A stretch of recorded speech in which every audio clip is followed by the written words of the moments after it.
Nigeria's worsening insecurity has been linked to the unchecked spread of illicit small arms, with security experts warning that the crisis is costing lives and slowing development. At a WAANSA Nigeria meeting in Abuja, stakeholders called for stronger collaboration to stop the flow of illegal weapons. The organization also announced a nationwide campaign against the misuse of fertilizer, which criminals increasingly convert into improvised explosive devices (IEDs).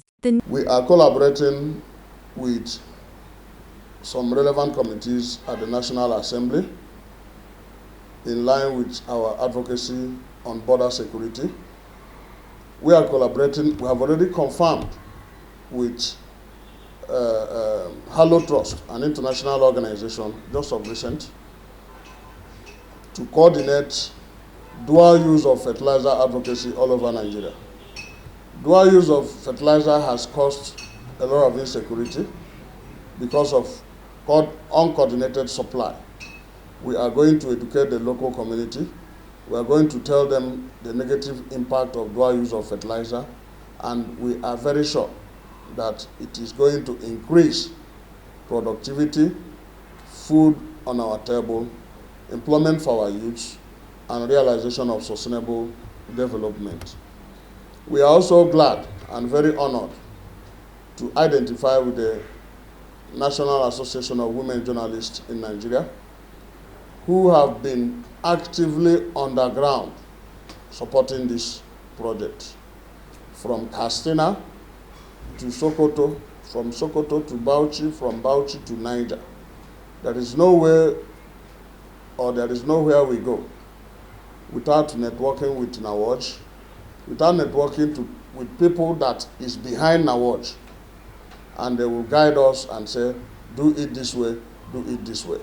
That has been very, very, very problematic as well, because as you're mopping up the arms are coming back because of poverty and corruption. So you can't tell them to drop the arms and they don't have jobs to do. And because of the trust deficit, you know, if you go to the south, you see they should drop the arms, they'll ask you, why are you starting from the south? Why didn't you start from the north? When you start from the north, if you start from Kaduna, they'll tell you, why didn't you start from Maiduguri? Because somebody was just killed there. Are you trying to make us vulnerable? So that has been the issue. The biggest issue I've had during my tenure is the trust deficit from the government, because we are doing a job that is government related. So that's been my biggest challenge. That's why that's in my own observation on the field. That's why the weapons are not going away. So with the state of insecurity in Nigeria, how do we surmount this challenge? Because we have so many youths with guns, with arms, hidden somewhere. Some have lots of them, trucks of them. Can we win the battle? The first truth is this. The first way to win the battle is not kinetic. It's trust. The people have to regain the trust of the government. The jobs have to be real the jobs have to be real. If there are no jobs, we have a youthful demographic population. The world all know that the Jay-Zs are here. If there are no jobs, the energy is channeled negatively.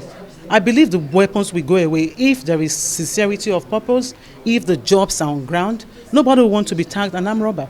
Nobody will want to just voluntarily be stealing or want to use arms when you know that you don't have a future in it. You only have a now until you're caught. These people, they run with fear. These people, they just need love and acceptance. I've worked with them. Even their margeries on the street. Just a single smile, the children are ready to follow you to your homes. They don't even know who you are.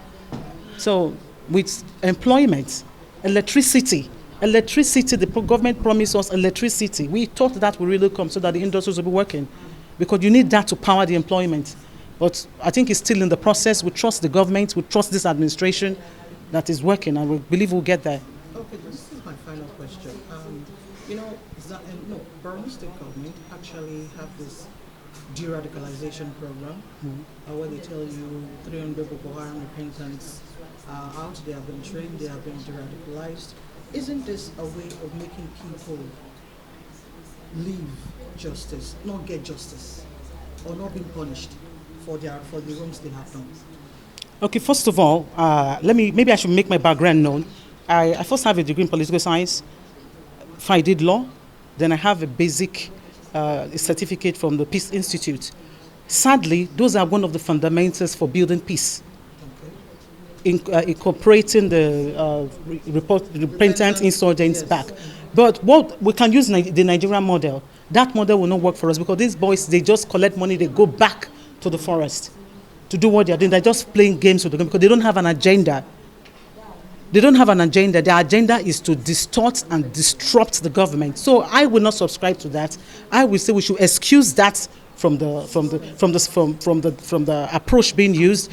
Rather, the people that were victims of these insurgency, they are the ones that should be compensated and put into the military. There should be no. The governor has said it. I think one of the governors have said it that there are no repentant Boko Haram. These people are not repentant. They are just criminals. They are criminal-minded. So that approach is a no-no for now. In the Nigerian context, is a no-no for now.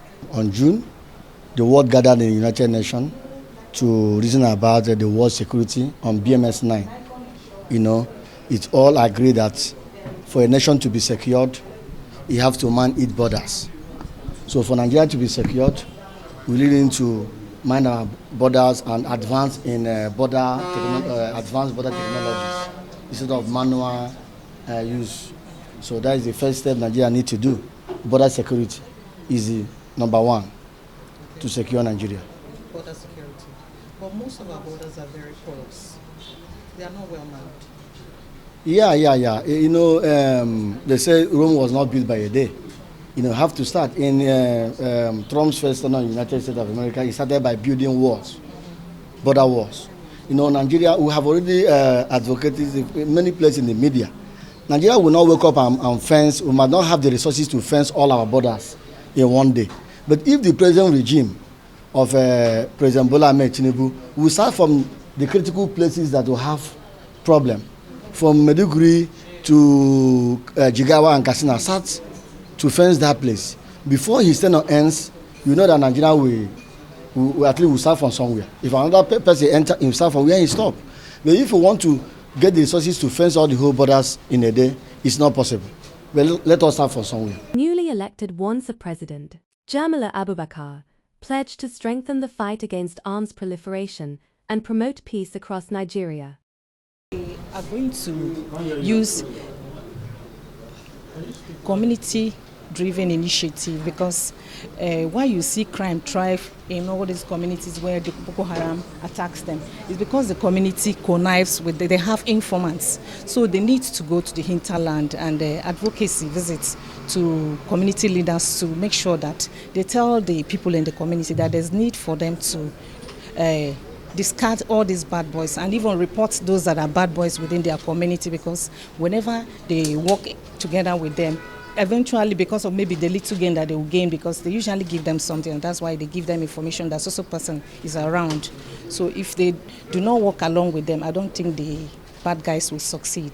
But because they get information from them, there's the need for them to either report them to security agencies or to if you cannot report them anyway, then you should not work along with them, because they can never succeed in the communities without the informants within the communities. So there's a need for us to go and educate people in the community to not to connive and making things difficult for our security men. It's very important. Thank you so much. And we're going to work as a team by the time after our inauguration, because there's nothing we can do without working as a team. If we are disintegrated, it's going to be a setback on us.